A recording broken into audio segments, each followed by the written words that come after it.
Hello, my name is Michelle Logan. Each one will carry his own load. Galatians chapter 6, verse 5.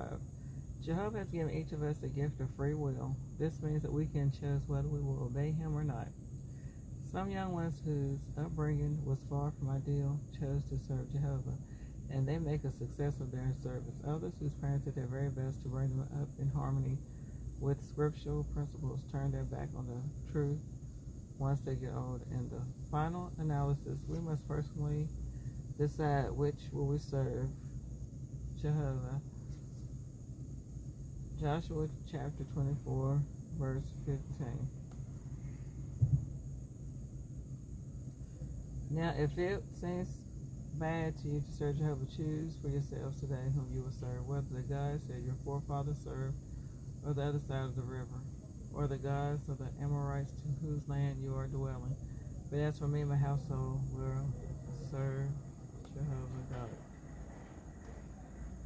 So, grieving parents fight the tendency to think that this tragedy must be your fault. At times, a parent abandons the truth and even the family. This can be devastating for children who had looked up to the parent as a role model.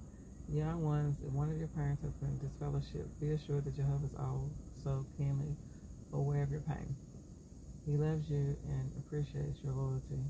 Remember, too, that you are not responsible for your parents' decisions. Psalms chapter 27, verse 10. I'm going to read that. Even if my own father and mother abandoned me, Jehovah himself will take me in.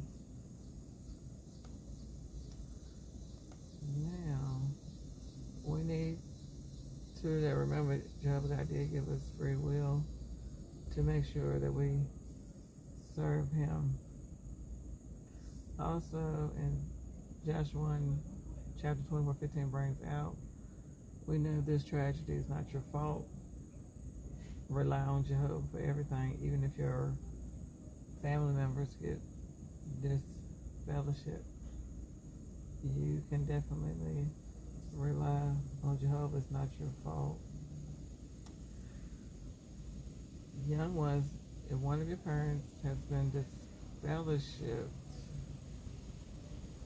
it is not your fault. Because sometimes when people get older, they change. Young ones, if one of your parents has been disfellowshipped, our heart aches for you. Please be assured that Jehovah is only keenly aware of your pain. He loves you and appreciates your loyalty. So do we, your brothers and sisters, remember too that you're not responsible for your parents' decisions, as mentioned earlier.